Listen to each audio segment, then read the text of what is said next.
You ever had your front door explode open during the single most important meeting of your entire life? I'm not talking about a friendly knock, not even a neighbor stopping by with a pie, or a thunderstorm shaking the walls.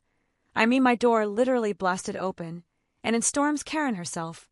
Well, around here, she goes by Miranda Stone, swaggering into my grandfather's old lake cabin like she just bought the place at auction, screaming about emergency code violations at the top of her lungs.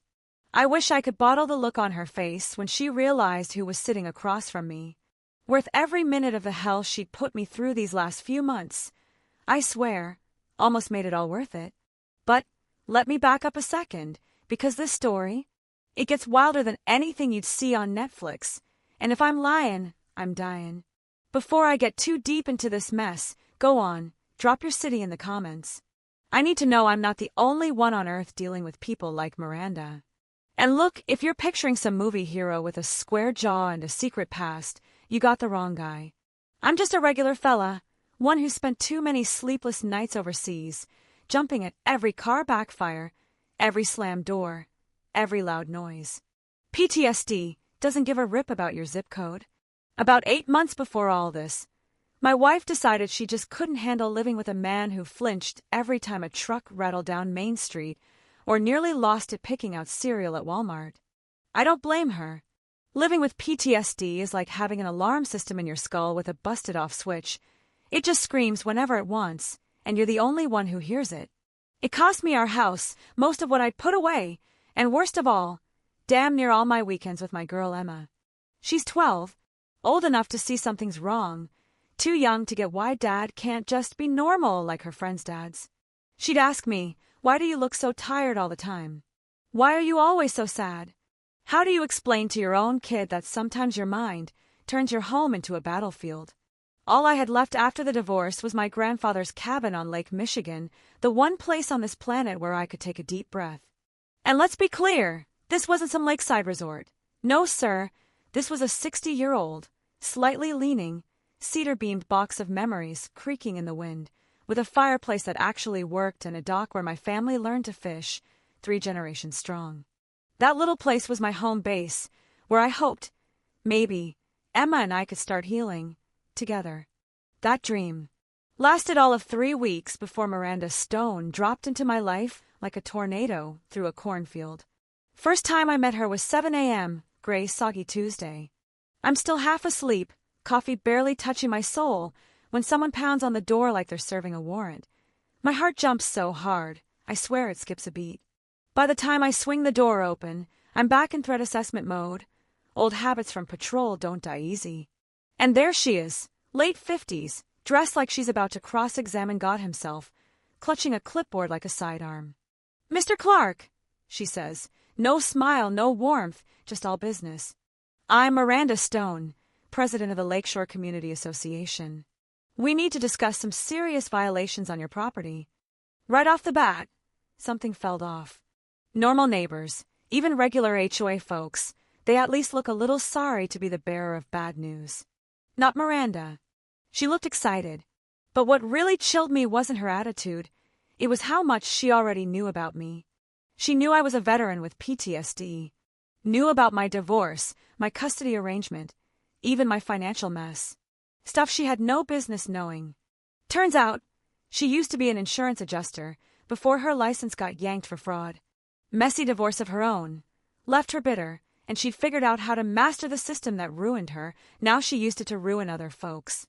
Miranda didn't come after me for weeds or fences. She went nuclear right off the bat. "You're living illegally on this property," she announced, flipping through her paperwork like she'd found gold. Multiple code violations, unpermitted structures, environmental hazards. And then, just to make it hurt, she twisted the knife. "Does your little girl know her daddy's a lawbreaker? Because unstable veterans living in violation of safety standards, well, that raises serious custody concerns, don't you think?" She hit little girl and unstable veterans like she was reading from a movie villain script. That's when I realized this wasn't about shrubs or outbuildings. This was psychological warfare. And she picked her target with sniper precision. PTSD already makes you question yourself on your best day. Am I dangerous? Maybe I'm unstable. Maybe Emma would be better off with her mom. Miranda sniffed that out and twisted it, till I could barely breathe. "Fight me," she whispered, leaning in so close I could smell her perfume, "and I'll make sure Emma sees you for what you really are. No judge is going to give custody to someone like that." And she smiled, cold, satisfied, like she just checked ruin a man's life off her to-do list. For a second, I could feel that old anger bubbling up, the same fury that got me in trouble more than once overseas. But then, clear as if he was sitting right next to me, I heard my grandfather's voice. Good men don't back down from bullies. Not because they want to fight, but because someone's got to protect the ones who can't. That night, I dug through every old box in the cabin, looking for anything. Tax returns, receipts, maybe just a scrap of hope. Wouldn't you know it, buried in a manila envelope turning yellow at the edges, was my grandfather's original property deed, dated 1960. And that changed everything. Miranda's pride and joy, her flower garden that cost the HOA a fortune, stretched 15 feet onto my land. The garage she converted to her precious HOA office, built smack dab on my property. She'd been trespassing for 2 years, all while calling me the criminal. That's what you call poetic justice, right? Like my grandpa was still looking out for me from the other side. Thing is, using that deed meant war. Real war, Emma caught in the crossfire. 48 hours later, Miranda filed an emergency court order demanding I comply with her made-up violations. That was just her opener. She called Emma's school, pretending to be a concerned community leader, hinting that maybe a veteran with PTSD shouldn't have unsupervised visits with his own kid. Hours later, my ex-wife's calling, all panicked, saying the school thinks I might be unstable. Maybe we should reconsider weekends with Emma. Miranda poisoned the well, dropping hints at the diner, shaking her head in the grocery store. Never accusing, just asking. Before long, other parents were steering their kids away from me. I felt like I was walking around with a scarlet letter, unstable veteran, approach with caution. How do you fight a rumor? How do you prove you're not dangerous when every move you make can be spun the other way? Miranda weaponized my PTSD, something I'd worked for years to manage, and turned it against me in front of my whole community. She even tipped off the local news, though nothing ever aired. But the damage was done. That's when Frank Torres came along. He was the surveyor Miranda brought that first day, looked hunted, honestly, and as soon as he sat down on my porch, I knew why. Marine, like me. He confessed. Miranda had leverage. He owed back taxes, his wife was pregnant, and Miranda promised to help if he found violations on my land. She didn't want an honest survey, she wanted ammo. Frank handed over a folder, files, names, addresses, horror stories. Elderly widows losing their homes. Young vets forced into foreclosure. Small business owners bankrupted over bogus zoning claims. All of them isolated, all vulnerable. Miranda picked them off, one by one.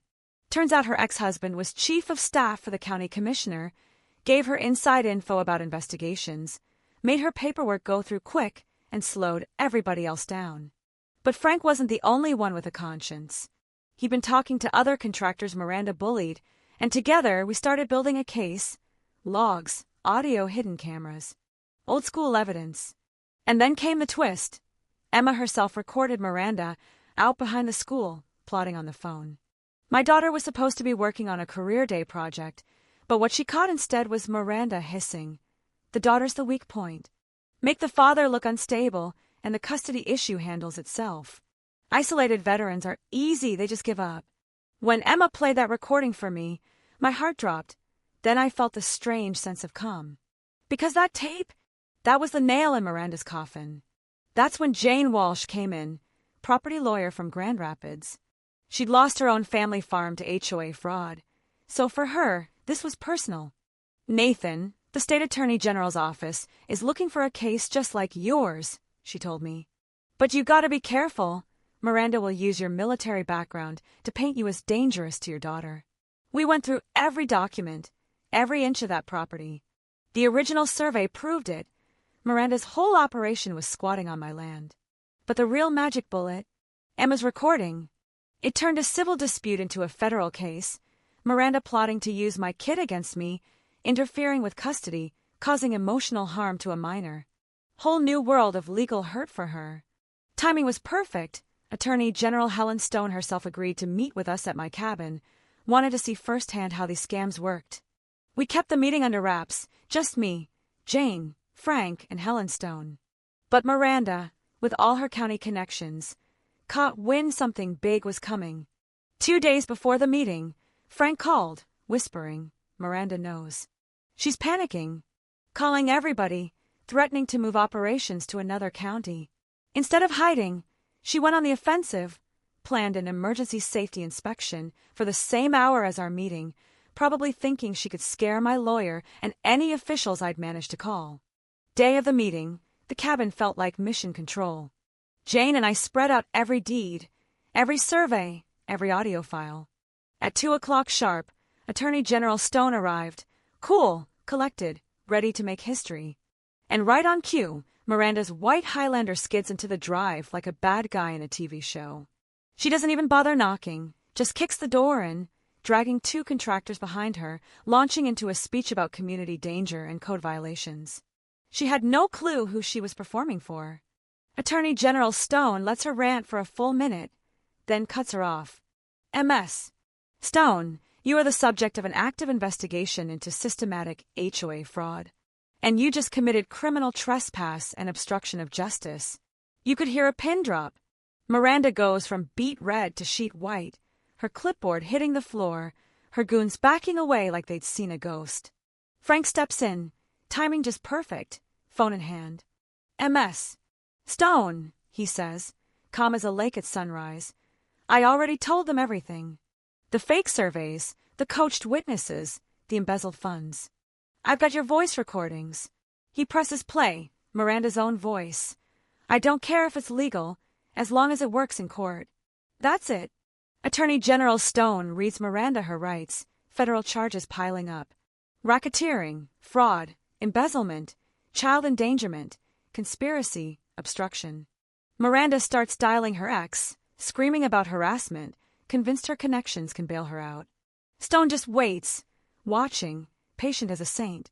Ma'am, you just tried to intimidate a state official during a federal investigation. That's another felony. Cops appear at the door, Miranda still playing the victim as she's cuffed and led away. But here's the cherry on top. Her ex-husband, Richard, pulls up, and she's screaming for him to help. Except Richard's already flipped. He's been feeding evidence to the feds for weeks. Doesn't even look at her. The Lakeshore HOA. Dissolved overnight. Miranda's assets frozen. Shell companies seized. Families got their homes back. Widows got their gardens. Vets got help for their kids. Business owners reopened. Even Frank Torres started up an honest surveying business, helping the same folks Miranda tried to ruin. As for me, I got my cabin back, my weekends with Emma my peace. Next morning, Emma calls, excited for the first time in months. Daddy, my teacher says you're a hero. My ex-wife apologizes. Custody, fully restored. I get to see Emma every weekend. 6 months later, I stood in front of the state legislature, helping pass new laws to protect families from HOA predators. Miranda's illegal office was bulldozed, replaced with a community compost bin. Turns out, even the worst villains can end up growing something good, if only by accident. Now, every sunset on Lake Michigan reminds me, bullies only win when good folks do nothing. 3 generations worth of memories, safe and sound, and I finally learned what's worth fighting for. So tell me, what would you have done? Did justice really get served, or did Miranda get off too easy? Drop your thoughts below. I want to hear your stories. And if you want to hear more wild, true tales of karma knocking, hit that like. I'll catch you next time.